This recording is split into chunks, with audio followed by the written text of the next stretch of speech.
안녕하십니까. 승무패 뉴스의 송진섭 앵커입니다. 오늘은 지난번 분석에 이어서 승무패 62회차의 유로파리그 조별리그 7경기를 세심하게 팀별로 세분화해서 분석해 보았는데요. 지금 바로 각 팀별 경기 양상 분석 시작해 보겠습니다.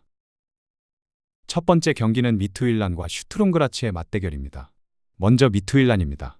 352 전형을 가동하는 미투일란은 프랑쿨리누의 빠른 침투와 브루마도 주니어의 전환 패스가 공격의 핵심입니다.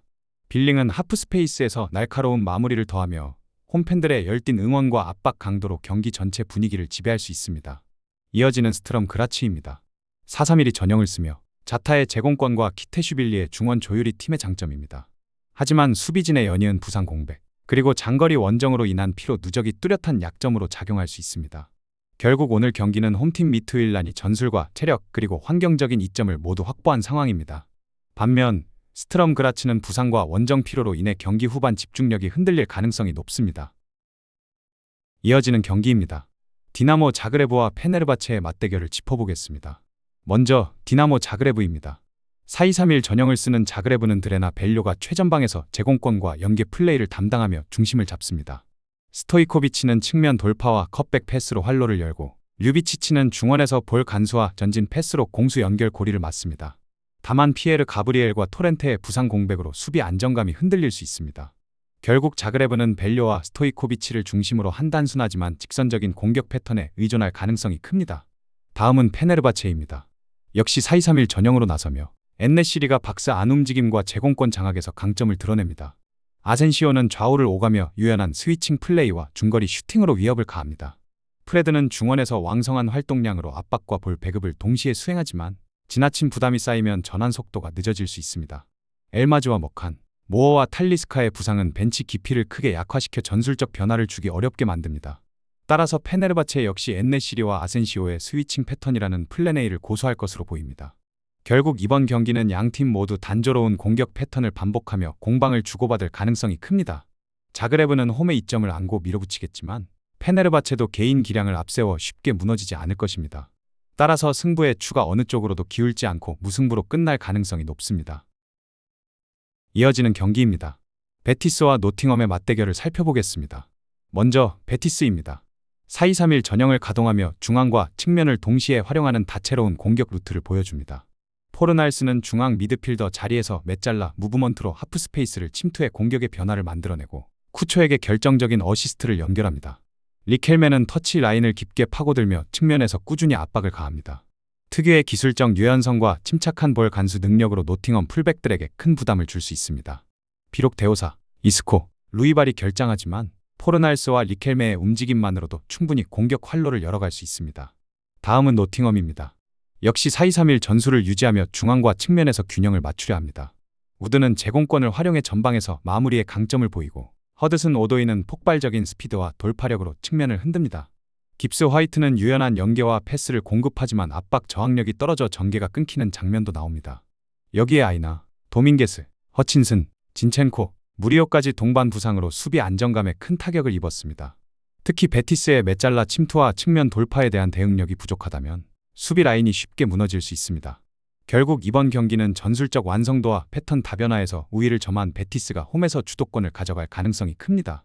노팅엄은 잦은 결장과 수비 불안으로 인해 경기 흐름을 끝까지 지켜내기 어려워 보입니다.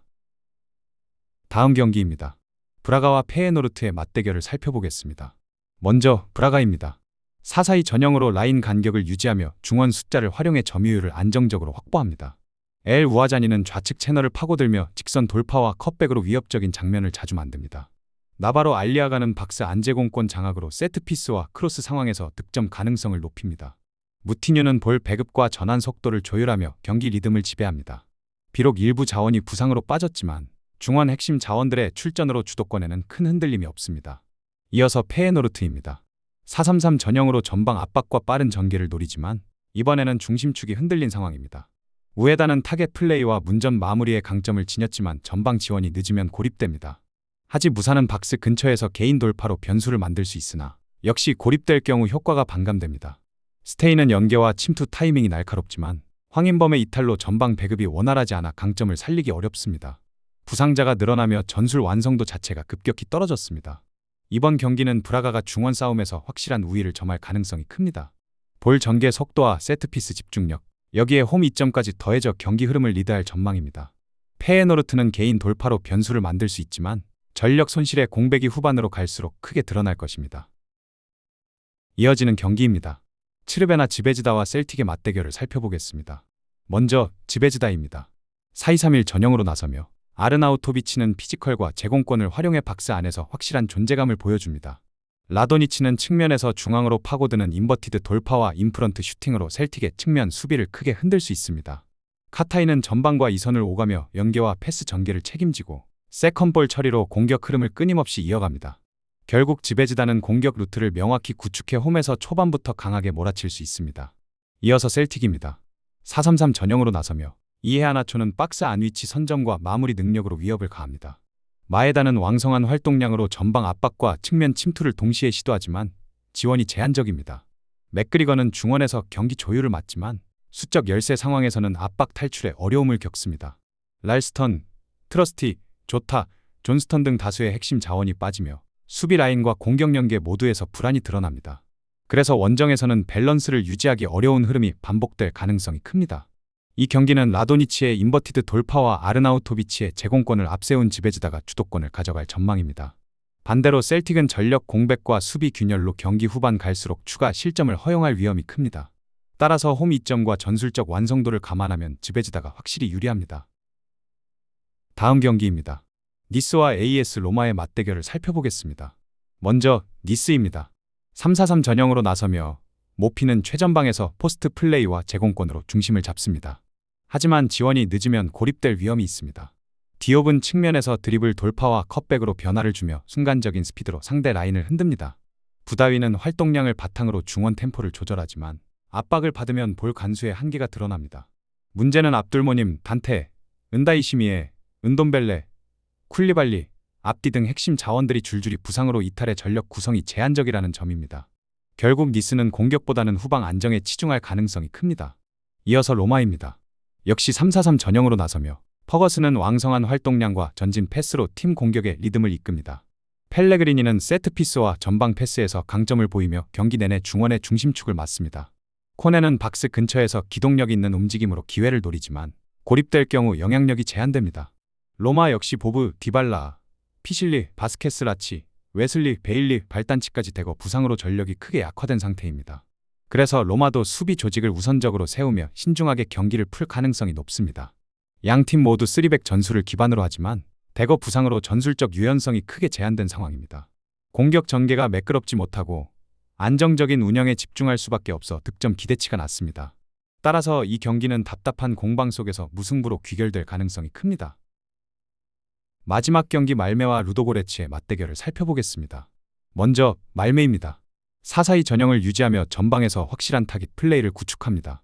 구드연세는 제공권과 포스트 플레이의 강점을 지닌 스트라이커로 박스 안공중볼 경합에서 우위를 점할 수 있습니다.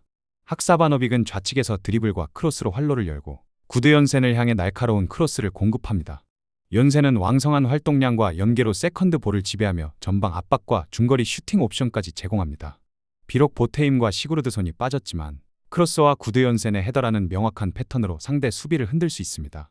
이어서 루도고레츠입니다. 4-1-4-1 전형으로 안정적인 수비 라인을 구축하려 합니다. 마차도는 최전방에서 연계와 마무리를 병행하지만 제공권보다는 발밑 플레이에 강점을 보입니다. 카이오 비달은 빠른 드리블 돌파와 컷백으로 위협을 만들지만 수비 가담은 소극적입니다. 칼록은 이선에서 전진 패스를 책임지지만 압박이 강해지면 실수가 잦습니다. 특히 중앙 수비진의 평균 신장이 낮아 말메 FF 공격진과의 공중볼 경합에서 열세를 보일 수 있습니다. 이번 경기는 말메가 구드연센의 제공권을 앞세운 크로스 패턴으로 루도고레츠 수비를 흔들 전망입니다. 반면 루도고레츠는 신장 열세와 수비 불안으로 어려운 경기를 펼칠 가능성이 큽니다. 따라서 홈 이점과 전술적 상성을 감안할 때 말메 쪽으로 승부가 기울 것으로 보입니다. 오늘 전해드린 분석이 여러분의 배팅의 작은 길잡이가 되었길 바랍니다. 더 구체적인 조합과 합리적인 선택지는 영상 하단 고정 댓글을 통해 확인하실 수 있습니다. 앞으로도 빠르고 깊이 있는 분석을 전해드릴 수 있도록 구독과 좋아요, 그리고 알림 설정까지 부탁드립니다. 시청해주신 여러분 고맙습니다. 지금까지 승무패 뉴스의 송진섭 앵커였습니다.